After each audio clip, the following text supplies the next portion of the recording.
நமஸ்காரம். உங்கள் அன்பிற்கும் அபிமானத்திற்கும் உரிய வித்யாபுத்திரன் விஆராஜா குளத்தூர்ந்து பேசுகிறேன்.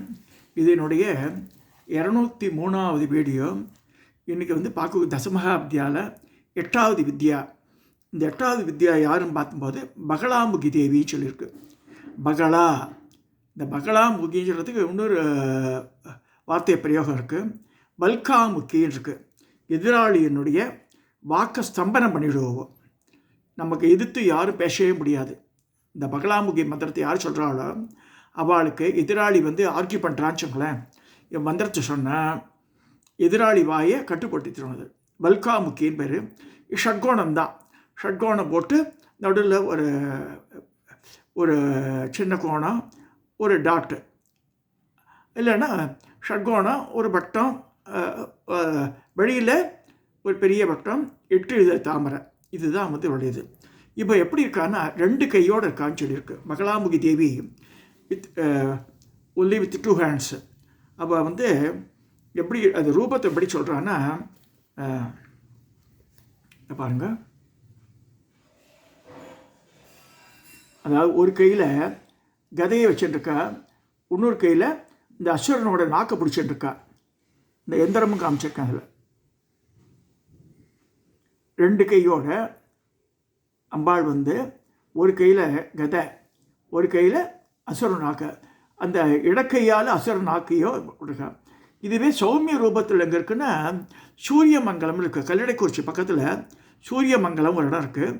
அங்கே சூரிய நம்பூதிரின்னு ஒருத்தர் இருக்கார். அவர் அம்பாளுக்கு சௌமிய ரூபத்தில் கோவில் கட்டியிருக்கார். பகலாமுகி தேவி கேரளா டைப் கோவில். இங்கே மெட்ராஸில் தங்குறார் அவர். அப்போ நிறைய யூடியூப்பில் கூட நிறைய ஜாதகத்தெல்லாம் விவரிக்கிறார். அவர் தான் அது. நான் என் மனைவியெல்லாம் போயிட்டு வந்தேன் ஒரு தடவை. அங்கே இது வெவ்வேறு படங்கள் அவளுடையது. பகலாமுகி தேவி இது மெயினாக அசுரனுடைய நாக்கு, அதாவது ஸ்தம்பனம் பண்ணுறதுக்காக. அது சம்பனம்னா எதிராளியை பேச்சு இல்லாமல் ஆக்கிறதுக்கு. இவருடைய காயத்ரி என்ன சொல்கிறதுன்னா, ஓம் பகலாமுக்கே வித்மகே சம்பின்யஸ்ய தீமகி தன்னோ தேவி பிரச்சோதியாத். திரும்ப சொல்கிறேன். ஓம் பகலாமுக்கே வித்மகே சம்பின்யஸ்ய தீமகி தன்னோ தேவி பிரச்சோதியாத். இதுதான் காயத்ரி. மந்திர மகாரணத்தில் இந்த காயத்ரி சொல்லியிருக்கு. என்ன சொல்லியிருக்காங்கன்னா, எவளை பகலாமுகி என்று அறிகின்றோமோ, சம்பனம் செய்பவள் என்று தியானிக்கின்றோமோ, அந்த பகலாமுகி தேவி நம்மை அவளை அறிந்து கொள்வதிலும் தியானிப்பதிலும் ஈடுபட தூண்டட்டும் அப்படின்னு இதுக்கு அர்த்தம் சொல்லியிருக்கார். ஸோ இந்த எப்படி இருக்கான்னா, பொன்னாலான சிம்மாசனத்தில் வீற்றிருப்பவளும், மஞ்சள் நிற வஸ்திரத்தினால் பிரகாசிக்கின்றவளும், பொன்னிறமான அங்கங்கள் உடையவளும், சந்திரனை சிரசில் அணிந்திருப்பவளும், முத்கரம், பாசம், வஜ்ரம், நாக்கு இவற்றை கரங்களால் ஏந்திருப்பவளும், அனைத்து அவயங்களிலும் நிறைய ஆபரணம் அணிந்திருப்பவளும், உலகங்களையும் ஸ்தம்பிக்க வைக்குமாறு செய்பவளும் ஆகிய பகலாமுகி தேவியை தியானிக்கிறேன் அப்படின்னு சொல்லியிருக்கு. சார், இப்போ அமிர்த கடலில் நடுவில் மணிமண்டபத்தில் ரத்னமயமான மேடையில் சிம்மாசனத்தை அமர்ந்திருப்பவளும், மஞ்சள் நிறத்தினவளும், அவளே மஞ்சள் நிற ஆடை, அணி, மணி, மாலை இவற்றால் அலங்கரிக்கப்பட்டவளும், முத்கரம் பைரியின் சத்ருவின் நாக்கு இவளை தரிக்கும் 2 கமலங்கள் உடையவளும் ஆகிய தேவியை, கரகமலங்கள் உடையவளும் இந்த தேவியை பகலாமுகியை வணங்குகின்றேன் அப்படின்னு சொல்லியிருக்கு.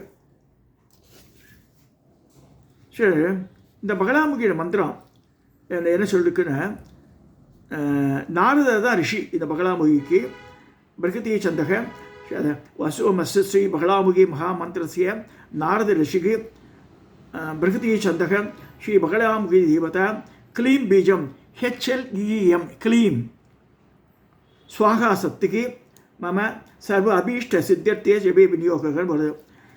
இது அங்கன்யாசம் கரன்யாசத்தில் ஓம் க்ளீம் பகலாமுகி சர்வதுஷ்டானாம் மாசம் முகம் பதம் சம்பைய ஜிப்காங்கிலிய புத்தி விநாசிய க்ளீம் ஹோம் ஸ்வாகா அப்படி பாடி.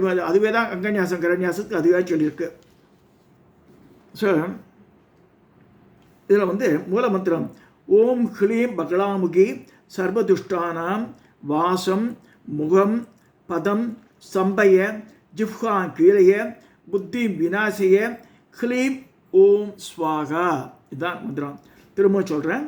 ஓம் க்ளீம் பகலாமுகி சர்வதுஷ்டானாம் வாசம் முகம் பதம் சம்பய ஜிஹ்வான் கீழய புத்தி விநாசய க்ளீம் ஓம் ஸ்வாகா. மூன்றாவது முறை சொல்கிறேன்.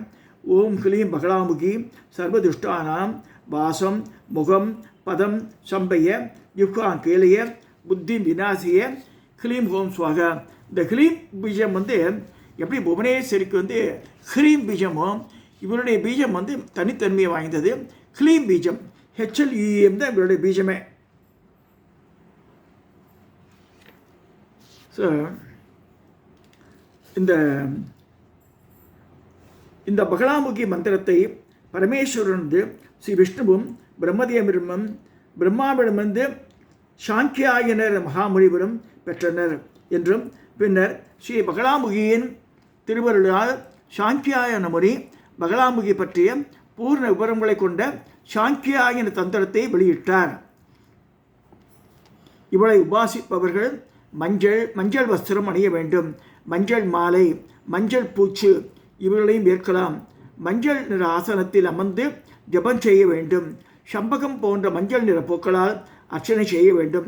சாமந்தி பூ கூட யூஸ் பண்ணலாம். மஞ்சளால் ஆக்கப்பட்ட மாலை கொண்டு மந்திர ஜபம் செய்யலாம். மஞ்சள்லேயே ஓட்ட போட்டு குண்டு மஞ்சள் இருக்கு இல்லையா, அதில் மணி மாலை வச்சுக்கணும். இந்த மஞ்சள் கலர் மாலை இது வேணால் வச்சுக்கலாம். ஸோ இந்த பகலாம்பி சொல்வது மகாவிஷ்ணுக்கும் ருத்ரனுக்கு எப்படி அருள் புரிஞ்சான்னு சொல்லப்பட்டிருக்கு. பகவான் நாராயணுக்கு உதவிய பகலாமுகி. முன்னர் சமயம் கிருதயுகத்தின் ஆரம்பம், பிரளயம் உண்டாயிற்று. அதனால் பயங்கர பெருங்காற்றடித்தது. 4 கடல்களும் ஒன்றாக கொந்தளித்தன. பெருங்காற்றும் கடல்களின் ஓரமான மோதலும் மிக பயங்கரமாக இருந்தது. இதனால் கடலில் உரக சயனத்தில் யோக நிறுத்திருந்த மகாவிஷ்ணு கலங்கினார். மற்ற யாவரும் பதறினர். பகவான் ருத்ரனை சரணடைந்தார். அப்பொழுது ருத்ரர் விஷ்ணுவுக்கு பகலா மந்திரத்தை உபதேசித்தார். இவருடைய தபத்தினால் மிகவும் மகிழ்ந்த மகா திரிபுரசுந்தரி ஜலக்கிரீடை செய்ய ஆசை கொண்டவளாய் சௌராஷ்டிர தேசத்தில் உள்ள பெரிய மஞ்சள் ஜலம் நிறைந்த ஓடையில் இறங்கினாள். அன்று சதுர்தசி செவ்வாய்க்கிழமை நடு இரவு. அப்பொழுதுதான் ஸ்ரீவித்யா சுரூபிணியான மகா திரிபுரசுந்தரி பிரம்மாஸ்திர வித்யா ரூபிணியான பகலாமுகியாய் ஆவிர்பவித்தாள். செவ்வாய்க்கிழமையில் நடு இரவில் சதுர்தசி திதியில் இவள் ஆவிர்வாகரான்னு சொல்லியிருக்கு. இந்த திரிபுரா பரமேஸ்வரியின் தேஜோமயமானவள். அனைத்து தேவர்களும் மனமகிழ்ந்தனர். ஸோ இவ தான் விஷ்ணுவை காப்பாற்றினான்னு வருது. அடுத்ததாக ருத்ரருக்கு எப்படி வருதுன்னா, ஒரு சமயம் தேவிக்கு பைரவர் கூறிய கவசத்தில் உள்ள ஸ்லோகங்கள் அதில் என்ன சொல்லியிருக்குன்னா, பத்ம புராணத்தை சொல்லியிருக்கு. பஸ்மாசுரன் என்பவன் சிவபுராணை கொடுத்து பல்லாண்டுகள் தம்மம் செய்து அவன் நிறைய வரத்தெல்லாம் வாங்கிக்கிறான். அப்போ என்ன விடும்போது யார் கையில் தலையில் கை வச்சானோ அவள் எரிஞ்சு போயிடணுன்றான். சிவனும் கொடுத்துட்றாரு. கடைசி டெஸ்ட் பண்ணுறேன்னு சொல்லிட்டு அவர் தலையில் கை வைக்க வரான். அவர் ஓடுறார், இதுக்கு மறைஞ்சிடுறார். இப்போ என்ன செய்கிறார்? ஆதியம் அந்தமற்ற சிருஷ்டி சம்ஹாரம் முத்தொழிலையும் புரிகின்ற முழுமுதற்கொடவான பகவான் சிவன் கொடுத்த வரம் வீணாகக்கூடாது என்ற காரணத்தினால் மறைந்து விட்டார். சிவலிங்க காயிலுமே மறந்தார். அதாவது சிவலிங்க காயை பிறந்த உள்ள சிவலிங்க ரூபமாகவே இது இருக்கும், இந்த விதை இருக்கும், இந்த பீஜம். அதனால்தான் அதனுள் இருக்கும் விதை சிவலிங்கம் போன்று அமைந்துள்ளது என்று கூறுவர். இந்த சமயம் தனக்கு ஆபத்து அசுரனிடமிருந்து வராதிருக்க பகலாமுகி கவசம் செய்கிறார். யார்? பரமேஸ்வரனை பகலாமுகி மந்திரத்தை ஜபம் செய்கிறார். பஸ்மாசுரன் சிவனை காணாது அங்கும் இங்கும் தேடி வந்தான். அதை அறிஞ்சிருந்த விஷ்ணு மோகினி ஸ்வரூபமாக அவரோட டான்ஸ் ஆடுறார். கொஞ்சம் அவருடைய மைண்ட் டைவர்ட் ஆகுது. அப்போ ஒவ்வொரு கர்ணங்கள்லாம் காமிச்சு கடைசியாக தான் தலையில் கை வச்சுக்கிறார் அவர். அதே மாதிரி அவன் வச்சுன்றான் பாருங்க, டக்குன்னு அவன் சாம்பலாக மாறிடுறான். ஸோ தான் தலையிலே யார் தலையில் கை வச்சாலும் அவன் பஸ்மமாக ஆகிடணுன்றான் இல்லையா, அந்த மாதிரி ஆகிட்டான் அவன். ஸோ அந்த அசுரன் அந்த மாதிரி பஸ்மாசுரன் பஸ்மமாக மாறிடுறான். ஸோ இந்த மாதிரி இந்த பகலாமுகி தேவியினால் சிவனும் விஷ்ணுவும் தூண்டப்பட்டு சிவன் பகலாமுகி மந்திரத்தை சொல்லின்னு இருக்கார். விஷ்ணு அம்பாளோட ஆக்கியினால் மோகினி வடிவம் எடுத்து இந்த பஸ்மாசுரனை அழிச்சார் அப்படின்னு வருது கதை. ஸோ நமக்கு யாராவது தொந்தரவு பண்ணால் இவ பகலாமுகி மந்திரத்தை சொன்னால் கட்டாயம் என்ன ஆகும்னா அவளுடைய அதாவது சில சபையில் பார்க்கலாம், நம்ம வேணுன்ட்டே குதர்க்கமாக பேசி சில பேர் வருவாள். அந்த நேரத்தை பகலாமுகி காயத்ரியோ பகலாமுகி மந்திரத்தை சொன்னால் அவள் வாக்கு ஸ்தம்பனம் ஆகிடும், பேச முடியாது நம்மகிட்ட ஈத்தா மாதிரி. ஸோ இது தசமகா வித்யாவில் 8வது வித்யா வராகும். ஸோ இதனுடைய இம்பார்ட்டன்ஸ் தெரிஞ்சுக்கணும். இது சூரியன் நம்பூதிரி ரொம்ப அழகாக பேசுவார். அவரோட ஆடை பாருங்கள், மஞ்சள் நிற வசம் தான் கட்டியிருப்பார், பெரிய குங்குமம் பூ போட்டு வச்சுருப்பார், எல்லா அபயங்கள்லேயும் போட்டு இருக்கும். அவர் அங்கே மஞ்சள் நிற பட்டையே சாத்தியிருக்கா அம்பாளுக்கு. அம்பாளுக்கு அடுத்தது 5 அடி உயரம் இருக்கும், உட்காந்த நிலையிலேயே ரொம்ப அழகாக இருக்கும், ரொம்ப சௌமிய ரூபமாக இருக்கும். 4 கரங்கள், ஒரு கையில் இந்த இந்த அசுரங்களில் சக்தின்னு ஒரு ஆயுதம் இருக்கும், அது இல்லை. இந்த சைடில் என்ன வச்சுட்டுருப்பான்னா அவள் இந்த 3 டைமண்ட் ஆட்டம் வரும், அந்த பிரம்மாஸ்திரம் சொல்லுவாள், அது வச்சுட்டுருக்கா. பகலாமுகி மந்திரம் தான் பிரம்மாஸ்திரம் சொல்லியிருக்கு. ஸோ இன்னொரு கையில் அவையும் கொடுக்குறா, ஒரு கையில் இந்த நாக்கு, அந்த அசுரனை காமிச்சிருக்க மாட்டேன், இந்த நாக்கை மட்டும் கையில் ஹோல்ட் பண்ணிட்டு இருக்க மாதிரி இருக்கும். இது கல்லடைக்குறிச்சிக்கு அவுட்ஸ்கட்ஸில் இருக்குது. சூரியமங்கலம்ன்றது சுற்றி மலைகள், ரொம்ப அழகான ரம்மியமான இடம். அங்கே போய் பார்க்கணும். அதை பார்த்தா ரொம்ப நம்ம சென்னையில் அவர்கிட்ட போனால் அவர் நம்ம இது ஜாதகத்தை அவள் கணிச்சிடுவாள். கணிச்சு அழகாக பிங்க் ஒரு சைடு மஞ்சளும் ஒரு சைடும் பிங்காக இருக்க மாதிரி கல்யாண பத்திரிகையாட்டும் பேப்பரில் அதை பிரிண்ட் போட்டு கொடுத்து அதை தான் பார்ப்பார் அவர்.